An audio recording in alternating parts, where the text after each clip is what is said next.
kon nag mbokk yi mujj nañ leen daal leen bàyyi ginnaaw rek ban daal di présenté li nga xam ne que moo di justement benn caution jëm si li nga xam ni itam loolu laa leen toppee si kanam yoon ak wàllu ki yoon si benn terrain bu daal toll si mille mètres carrés foofu saanuk Almadi alors avant naka na daal di jàngatee justement cette libération d'Aliou Sall bi nga xam ni itam quoi qu'on puisse dire ces avocats ñu ngi koy rafetlu bu baax a baax jàppoon ni nii la yëf yi moon mujjee concrètement. Oui, il a échappé bel an. Donc, Aliou Sall, il faut le dire parce que le parquet financier d'Afa Bagnon, la caution, comme le dernier mot, j'ai toujours l'habitude de le dire, que le dernier mot de la justice revient au juge. C'est pas, même si le parquet s'oppose, juge bi moy joxe ndogalam. Donc, li xew ci cas Aliou Sall woné nako encore ñëw na firndel li ma doon wax depuis booba léegi ni que seule la justice et le juge moom mooy joxe dernière décision. Aliou Sall avec le couple Sall bien sûr ba mu déposer la caution dès le départ le parquet financier dafa bañoon parce que moom mu ngi doon réclamer une somme de 560 millions donc de francs CFA ci la ñuy waxtaan ba juge bi moo bañ carrément la proposition du parquet juge bi moo dem ba à la fin accepter la caution de 240 millions de nos francs pour que Aliou Sall retrouve sa liberté provisoire. Il n'est pas dit il est totalement acquitté. Il n'est pas totalement acquitté. Mais quand même, l'Union vaut mieux que rien. Donc, il a obtenu la liberté provisoire. Il est rentré chez lui avec sa femme. Qui entend la liberté provisoire, il que chaque 2 semaines, 15 jours, vendredi bobu da ngay dem non sous contrôle judiciaire là sous contrôle judiciaire voilà sous contrôle judiciaire la bëggoon wax donc da ngay dem signer pour ñu xam ni que yow tu es toujours sous le territoire sénégalais te amoo droit à voyager parce que contrôle judiciaire dañuy nangu sa passeport donc loolu moo am pour que yow ñu wane ni que yow yaa ngi bien sûr Sénégal affaire bi jël na tournure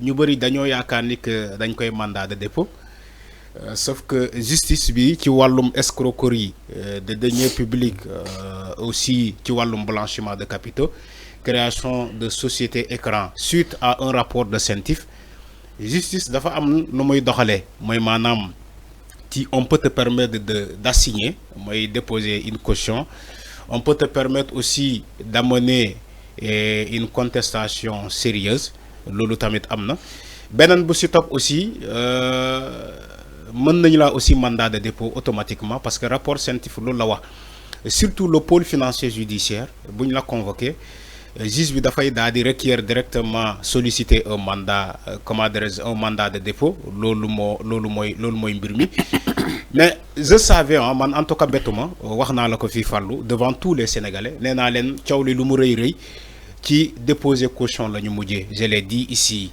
devant tout le monde je crois que ça m'a donné raison du moom question beaucoup ñoo xamante ne rapport scientifique daf leen épinglé on peut en citer beaucoup d'exemples déposer nañu ay caution soit la valeur réelle de luñ leen toppee ci rapport bi ou bien ñu jege avoisiner la valeur escomptée alors loolu moo am lu ñu mën a retenir engum donc ci dossier Aliou Sall ni que il a retrouvé la liberté provisoire sous forme de contrôle judiciaire donc moom lañ ko defal lui et sa femme en attendant ñu xool l'évolution du chose lan looy mujjee après ndax dossier bi dañuy abandonner les charges wala dañuy continuer toujours ci enquête yi ba keroog ñuy am lu leen leer effectivement ci dossier bi. Alors mi non exactement ki nga xam ne que moo di justement Aliou Sall ñu daal di ñëw c'est sa première réaction juste après li nga xam ne que moo di libération ki nga xam ne que moo di Aliou Sall mu daal di nekk frère si ki nga xam ne que moo di Macky Sall ba mu génnee nag mi naan Macky Sall merci maanaam mi ngi remercier bu baax a baax ki nga xam ne que moo di Macky merci au président Macky Sall moo nekk sa première réaction ses premiers mots yoo xam ne itam yëkki na ko exactement alors loolu si naka na ko daal di jàngatee merci au président Macky Sall. Oui mais frère am la on sous-entend que il a aidé loolu mais loolu tu n'as même pas besoin d'aller faire des recherches Macky Sall c'est son grand frère bu ñu jàppee son petit frère ci ay wàllum xaalis bu mel noonu ci terrain ci foncier Macky mu xam ni que bu intervenirul rek frère am mën nañu ko yóbbu kaso mais Macky mën na intervenir mais Aliou Sall bu taxawee après sa sortie des enquêteurs mu ne merci président Macky Sall mais bettul kenn peut-être ñii kii ñoom lay bett mais on sous-entend que Macky Sall a joué un rôle important même si peut-être le cautionnement. Qui nous dit que c'est pas Macky Sall qui a donné les 240 millions pour me cautionner? Je dis qui nous dit que j'ai posé une interrogation. Mais quand il sort, il dit merci son frère Macky Sall. On sous-entend que Macky Sall a joué un rôle très important dans sa libération. Surtout sur le cautionnement. Il a été libéré sous caution. Parce qu'on ne peut pas dire que ouais, Macky Sall n'a pas appelé partout. Hein. Même dans le recrutement des avocats. Parce que nous avons 240 millions de Aïtchahan. Mais d'où Aïtchahan, il n'est pas donné à n'importe qui d'avoir 240 millions. Mais les Sénégalais ont 240 millions pour déposer une caution. Mais si Aliou Sall dépose une caution de 240 millions, quand même, c'est beaucoup, c'est énorme. Mais si Mangi Sant Mangi Gërëm président Macky Sall, mon grand frère, il n'y a pas de mal. Il n'y a pas de problème. Macky mën na ko jàppale. Il n'est pas interdit à un grand frère d'aider son petit frère. Donc da nga jàpp ni Macky même à distance mi ngi wéy mais bien sûr, bien sûr, bien sûr, bien sûr. Donc c'est un fait. Man c'est ce que j'ai compris ci les mots de Aliou Sall. Ni que frère am seetaanu ko benn yoon daf ko taxaw daf ko jàppale. Daf ko jàppale. Et c'est une question d'humanité.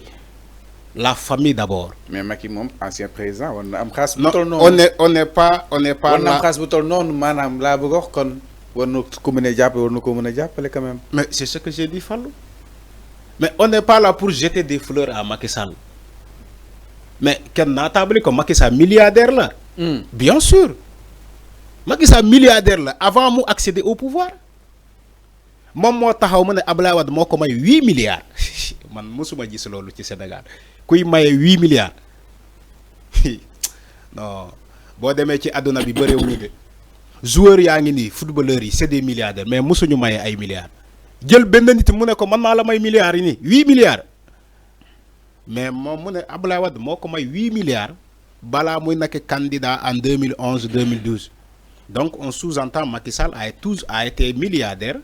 Il a été milliardaire avant d'être président de la République. Mais aujourd'hui, s'il donne 240 millions à son frère Aliou Sall pour me déposer caution, mais ce n'est rien du tout par rapport à Macky Sall le meilleur. Ce n'est rien du tout.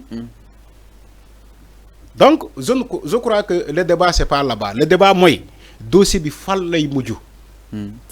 Voilà, c'est ça. Comme on dit sur la justice, justice accepte la caution, mais on attend la suite.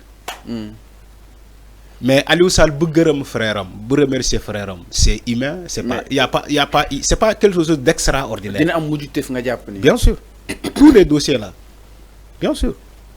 Bu amulé mujutef moy day ñak xalissam bu mu cautionner. Day ñak xalissam kay. Ouais, mais bien sûr il faut que dossier bi am aboutissement pour nga mëna récupérer sa caution wala ñu culpabiliser la. Lolu kessé la. Ñom ñëpp yi déposer caution, sen dossier dañuy ñaan mu évoluer.